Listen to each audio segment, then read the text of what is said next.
guys, welcome back to Own It with Ron, and today we are going to deep dive into the first ever CCR launch in 2025. And you may have heard a lot of people say OMG, OMG, and this OMG today we are talking about is One Marina Gardens. So if you've been following the channel for a while, you realize that we have always been talking about the OCR and RCR area, which is mostly for own stay. But for today, One Marina Gardens, we will go at it at an investment angle. So for those of you who are looking for an investment property or buying a second property for investment, I think this video is for you. So personally, my experience with Marina Bay dated back to 2013, where we do a lot of properties with the sale at Marina Bay, as well as Marina Bay residences. Of course, some of the others like One Shenton and whatnot. So having said this, I'm very familiar with the sale, which later on we will use a lot of data from this area to do our analysis. So by now you would have already seen this, which is a very attractive starting price. However, from our experience, we do know that there will be a sudden jump in prices, which we'll be elaborating in the later part of the video. So instead of the price matrix, today we are going to set some target prices that you can take reference to, and this is purely based on my opinion, and you can take reference, and it does not represent any opinion of the company Propnex or the developers. This is how the video is going to be laid out today, and it's going to be a little bit more extensive. If you want to jump to certain parts that you are interested in, go ahead to the description and use the timestamp to jump to that portion where you are interested in. First, we are going to go through the location overview, followed by the project overview. We'll go through some of the floor plans, as well as entry strategy and exit strategy. And finally, I will give you some of my thoughts on this project and my target pricing for myself if I'm going to purchase an investment property in this development. Before I start, please hit the like button so my hard work can reach more like-minded people like yourself, and it will really help the channel and myself so much. Thank you. So let's take an overview, zoom out to this Marina South Township. So Marina South Township is envisioned to be a vibrant and mixed-use district integrating residential, commercial, and recreational spaces. So One Marina Gardens is the first development that you will have in this township. So definitely we will call this the first mover advantage. Not only that, usually when you see a row of 5 plots that is being laid out like this, the government will usually sell the land that is the least convenient and slowly stack up the pricing towards the most convenient location.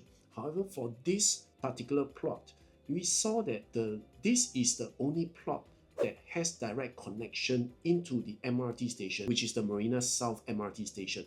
So there is something to note that is a little bit different from how the government has been rolling out land in the OCR region. These are the 5 plots of residential land that is being carved out, and it is laid along the Gardens by the Bay. That means they will be having the full Gardens by the Bay view, as well as all these white sites that is being laid all around it. So for white sites, all these plots are actually plots that have not been zoned for particular use, and it is open for developers to propose the usage, and it can be service apartments, commercial usage, hotels. So this particular plot of land is bidded on July 11, 2023. So this will be a GFA harmonized project, which means the layout will be very efficient, and the bidded price was $1,401. Lastly, on the overview of this location, I think that the Marina South Township has a little bit of difference in terms of its quality of living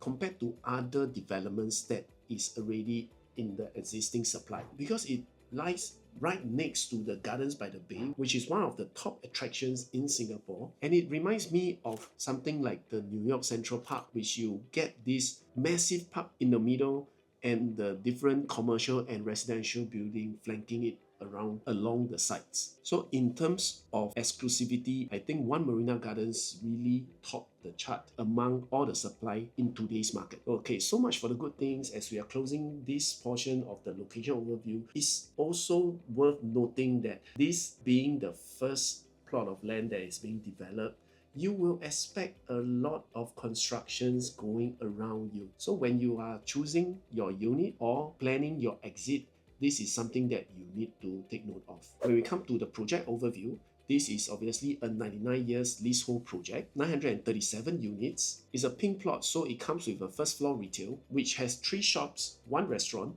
and 1 childcare. So this childcare is 5,000 over square feet, which is quite a sizable one, which you can see that this kind of provision is a lot like the OCR developments where they provide a childcare space at the development itself, which means this will be a very livable area. Okay, coming to the project overview, this is the site map, and you can see this is the 2-tower building, the shorter block being 30 stories high and the taller block being 44 stories high. So this is considered the high-rise development, and we have this pricing strategy that we talked about before, about the high-rise development pricing strategy. The 99 years leasehold starts from October 2023, total units of 937, and it has 445 parking lots. So I know what you are thinking, it is like half the supply, but usually in this location, a lot of people say that the people don't drive. So let's see how it plays out, but just something that is worth noting is the supply of car park is not one-to-one. It's a pink plot, so it has a retail component on the first floor. So this retail component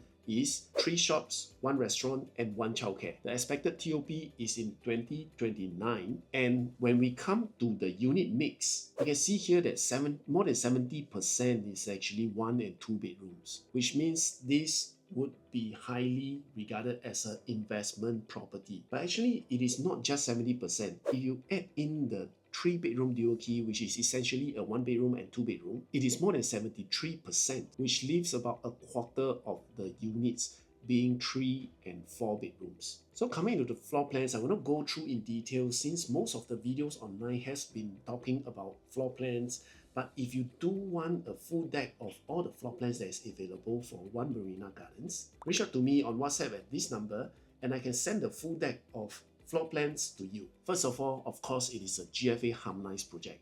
This will be the very first GFA harmonized project, which means that it will be very efficient. Because from my past experience in Marina Bay, the layouts in the Marina Bay area are not very efficient. So in this contrast, I think it will stand out a lot in terms of efficiency, and I think tenants will appreciate that. So 1 bedroom comes in 8 different layouts, but it is essentially all the same. Just go for the smallest one if you can. If you get a good balloting number, I think the smallest one will give you the best returns. And next will be the 2-bedroom, which all 2 bedrooms are having a dumbbell layout. This will be the investor's favorite, being more efficient in terms of space usage, as well as if the tenant are going to stay in and 2 of them are friends, basically having 2 bedrooms apart will be more ideal for them. And of course, 2 bedrooms also come with a nook kitchen, and that is something that you rarely see in the CBD area. Last but not least, it comes with home shelter options and the study area also. So these are all features that tenants are looking for: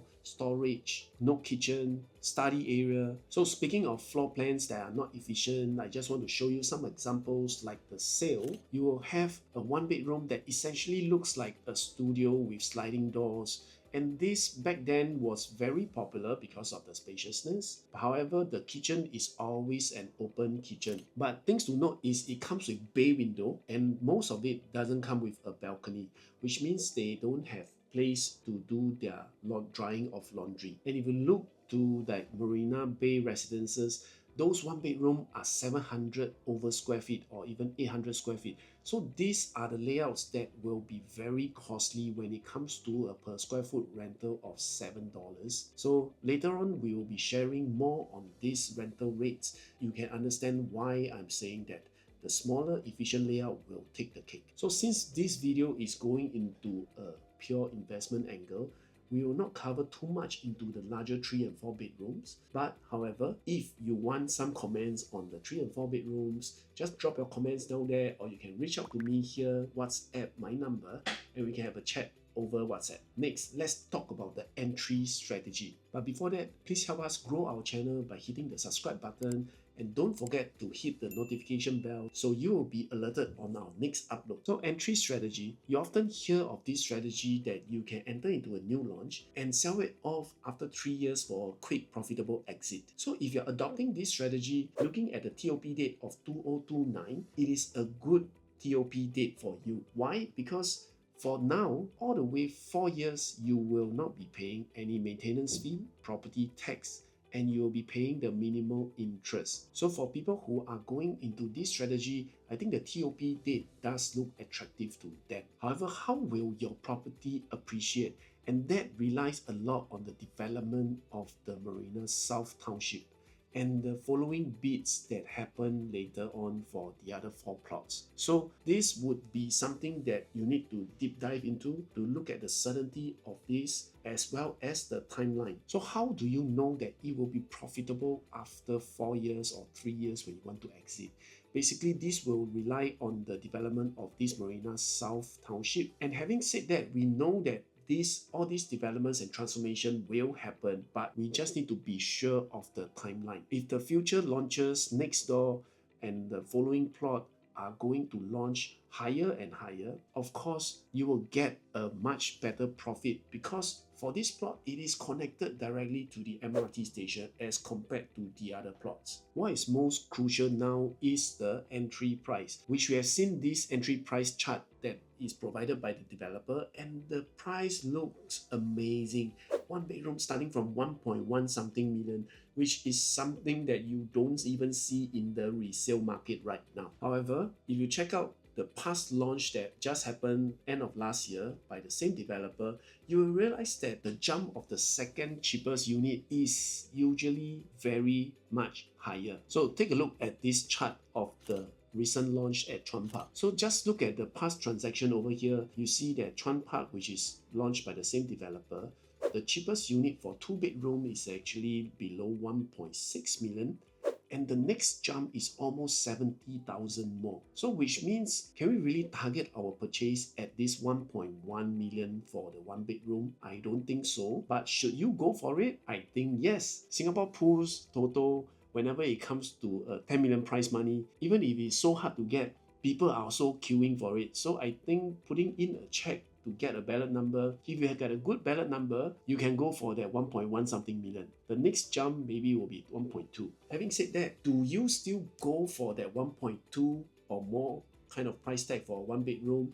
We will cover that in the later part where I will be giving you my thoughts and what I will be aiming at my target price for the different layouts. After talking about entry strategy, let's talk about how are we going to exit. As we briefly mentioned just now, for this first mover advantage and connected to MRT, a good exit will largely depend on the progress and transformation of this Marina South Township. So if you are going in for a 3 to 4 years sell quick exit, the focus is our neighbors, are they going to sell more expensive than us? Of course, the layout for the larger units will play a big part as well. But for myself, I would have another strategy which is not the 3 years or 4 years quick exit. I'll share that in my final segment where I'll share my thoughts and what I'll be looking at for myself and the target price for each layout. Stay tuned. Next, how can we not talk about rent when we look at properties in the CBD? So I've drawn out all the nearby projects in different clusters, the closer Marina Bay area and as well as the Tanjong Pagar area. So we have projects like the nearby the sale at Marina Bay Residences, One Shenton, LTES, as well as Sky Suite at Anson. So looking at the rent, this is the chart for the 1 bedroom rent. Looking at the 1 bedroom rent, we can see that the average is $8 per square foot for the rental. However, remember that we talked about the inefficiency and the different kind of layout. Basically, I would pay a closer attention to the sale at Marina Bay for its location, as well as Sky Suite at Anson for the size. Sky Suite and Anson, we are looking at 300 over square feet. It's a tiny layout, but it is still very sought after because of the price tag. So people usually pay higher per square foot for smaller units. But that will stretch out towards the Tanjong Pagar area. Same likelihood, the same type of tenants. However, it is not the same vibes. So in the Marina Bay, the sale, it will give you the closer vibe that One Marina Gardens will provide. So taking these two more into consideration, I feel that the rent being $10 per square foot is a relatively safe prediction. So for the sale at Marina Bay, you can see also the lowest PSF is very freakishly low at $3.85. That is an outlying transaction. However, we want to note that at the sale at Marina Bay, there are a lot of one-bedroom units that is facing the car park. And for places like Marina Bay Residences, it comes with large floor plate, which means that people will have a natural cap on their budget for a one-bedroom unit. And for LTES, so to sum it up, the projects that are listed here serves the same group of tenants. However, their layout was done in the early 2000s. That itself is something that One Marina Gardens may have an edge over because of the efficiency of the layout. So next, looking at the two bedrooms, the rent itself averaged out for all 5 projects is at $7. But using the same logic that we're looking more into the sale at Marina Bay and Sky Suites at Anson, we are looking at the max of $11 and $10 per square foot. So we should be looking as well as $10 or $9 in terms of the average out rental per square foot for One Marina Gardens. And lastly, this is the rent for the 3 bedrooms right now. Again, you can see it dropped another dollar on the average, $6, but looking at the sale and Sky Suites and Anson, I think it will be safe to say we should be looking at about $8. So why is this information important? Because that will be your rent. Multiply that $8, $9 or $10 to the size that you are purchasing. That will essentially be a gauge on the rental that you would receive. So why is that important? We come to the last part where I will be giving some of my thoughts to this particular project as well as what I'll be looking out for myself as a buyer today. So One Marina Gardens is a very efficiently laid out project. Understandably, it's because of the GFA harmonization that the government has ruled out. So naturally, we want to buy into an efficient layout, which gives us the top dollar for our per square foot rent. The aircon ledges are not counted. It doesn't have bay windows. It doesn't have high ceiling, void spaces. So this gives us the best kind of investment yield that we should be looking at. Next thing is also the first mover advantage. And for this first mover advantage, you actually get the best connectivity that directly connect into the Marina South MRT station. But this upside is also the downside. Because of the first plot, we are talking about massive constructions, transformation kind of construction that will be happening all around you. The best bet that we can have is for the next 4 years, developments in this area can take shape and it will be a very nice living environment. But even if it doesn't, if you have the Garden by the Bay view, I think it is still relatively a very nice location to live in. Personally, about this development, if you are going to enter, I will suggest that you will hold it for a longer term than 3 to 4 years. The rental demand is high, so we focus on getting a layout that can be easily rented out so that you will not be so stressful during the holding period and you can wait out on this transformation, because we need to understand that there is a difference between development and transformation. Development, like for example an MRT station, will give us a faster return. However, transformation will take longer, but the returns will be much higher. So for me as a buyer today looking into One Marina Gardens, I will focus in the small units and the most efficient layout, and then I will not plan to exit for the next 4 years. In fact, the holding period I would plan for is the next 8 to 10 years, giving me a good rental return at the same time building up my capital. So at the end of my investment horizon, I can cash this out with a profit plus the capital that has been built from the tenant. So if you are someone who is in the market looking for investment property or looking to decouple and get a second property, feel free to hit me up here on WhatsApp and we can talk more into the different strategies that you can use to maximize your returns. With that, we have come to the end of our analysis video. If you like what we have shared, please help us to grow the channel by liking the video, share, subscribe, and don't forget to hit the notification bell button so you won't miss our next video. Bye!